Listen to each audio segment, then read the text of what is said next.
오늘 우리 안에 숨겨진 전투라는 제목으로 주신 말씀 전하겠습니다.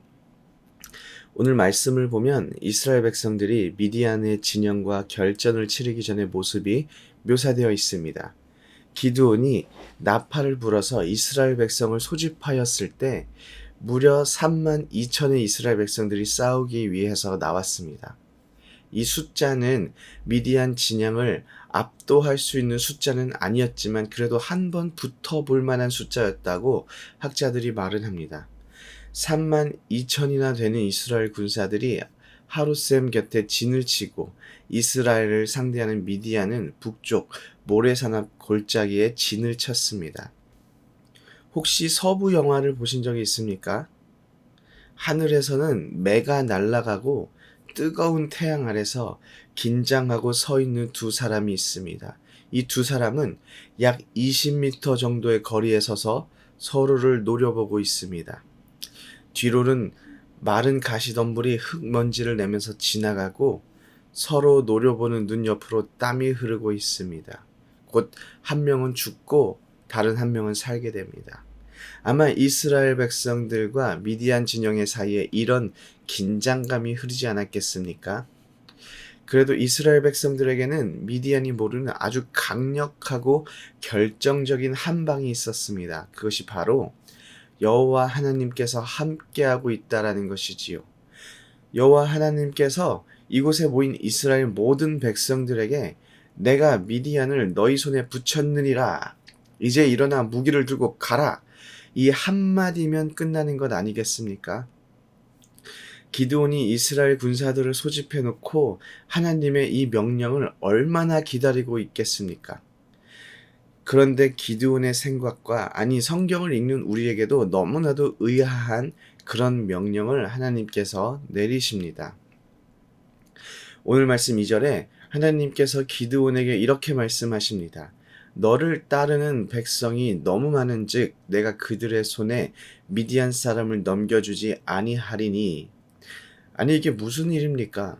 전쟁, 특히 고대 시대의 전쟁에서는 정말 중요한 것이 싸우는 사람의 숫자 아니겠습니까? 아니 고대 전쟁이 아니고도 현대전에서도 직접 총을 들고 싸우는 군사들의 숫자가 아주 중요합니다. 아무리 미사일을 쏟아붓고 위로 전투기가 날아간다 하더라도 결국 병사들이 가서 깃발을 꽂아야 전쟁이 끝난다라는 말이 있을 정도입니다.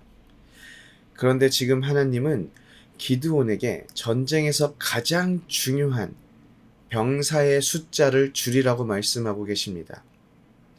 이 얼마나 충격적인 명령입니까?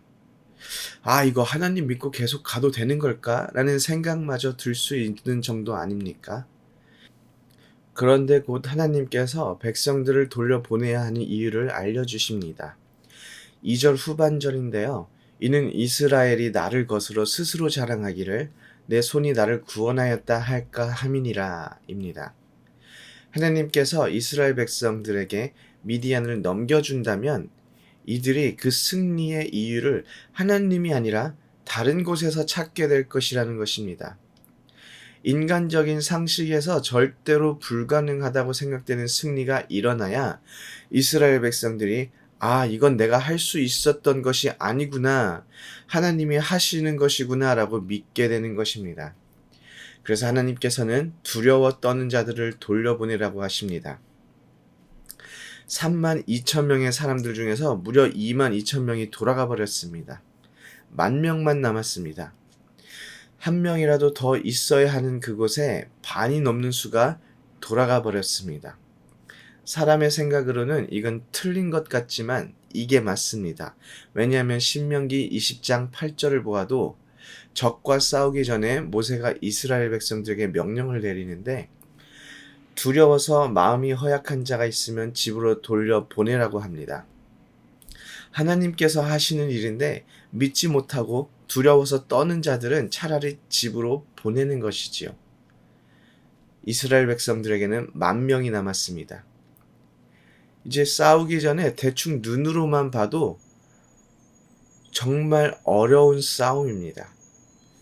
그런데 하나님은 여기서 끝내지 않고 그 수를 더 줄입니다.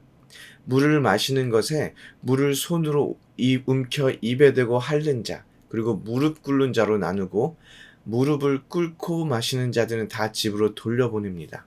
그래서 결국 300명의 사람이 남게 됩니다. 예전에 어떤 분은 무릎 꿇고 마시는 자들은 갑자기 쳐들어오는 적군에 대항할 준비가 되어 있지 않는 사람들이어서 하나님께서 돌려보내고 물을 입에 움켜대고 핥는 사람들이야말로 항상 긴장하며 전쟁을 준비하는 사람들이라서 하나님께서 남겨놓았다고 설명하기도 합니다. 그런데 하나님은 그 목적은 단순히 사람의 수를 줄이는 것이지 이스라엘 백성 중에 물을 마시는 것으로 마음가짐을 보려는 의도는 없습니다. 우리가 가져야 하는 궁금증은 왜 하나님께서 이스라엘 군사의 수를 300명밖에 되지 않는 이 작은 수로 줄였느냐 하는 것입니다. 물론 이스라엘 백성들이 자만하지 않게 하기 위해서라고 기록되어 있지만 그 뒤에는 또 다른 숨겨져 있는 이유가 있습니다. 하나님께서 이스라엘 백성들에게 그리고 우리에게 성경을 통해서 보여주고 싶은 전투는 단순히 미디안과의 전투가 아니기 때문입니다. 하나님께서는 가나안의 우상 숭배에 젖어 있는 이스라엘 백성들에게 그들이 섬겨야 하는 신이 누구인지, 누가 진짜 하나님인지 보여주기 위함입니다. 우리 또한 우리가 살아가는 삶 속에서 누가 진짜 하나님인지 볼 수 있어야 합니다. 눈에 보이는 미디안이 다가 아닙니다. 하나님은 300명밖에 되지 않는 수를 통하여 승리를 이스라엘에게 보여주므로 하나님은 무엇보다 강하신 하나님, 유일하신 하나님을 우리에게 보여주시려고 합니다. 에베소서 6장 12절을 보면 사도 바울이 이렇게 기록하고 있습니다. 우리의 씨름은 혈과 육을 상대하는 것이 아니요 통치자들과 권세자들과 이 어둠의 세상 주관자들과 하늘에 있는 악의 영들을 상대함이라. 우리에게도 매일매일 싸움이 있습니다. 눈에 보여지는 그런 싸움이 아니라 세상의 문화와 가치관과 매일 싸우며 살아가고 있습니다. 우리가 어떻게 승리할 수 있겠습니까? 하나님께서 싸우시면 승리하는 것입니다. 눈앞에 바로 보여지는 어려움과 위기가 아니라 눈에 보여지지는 않지만 우리를 위해 싸우시는 하나님을 우리가 기억하기를 원합니다. 이 치열한 매일매일 영적 전쟁 속에서 우리가 섬겨야 할 분이 누구인지 명확하게 알아야 합니다. 오늘 우리를 승리케 하시고 우리와 함께 싸우시는 하나님을 온전히 섬기며 오늘 하루를 살아내시기를 소원합니다. 아멘.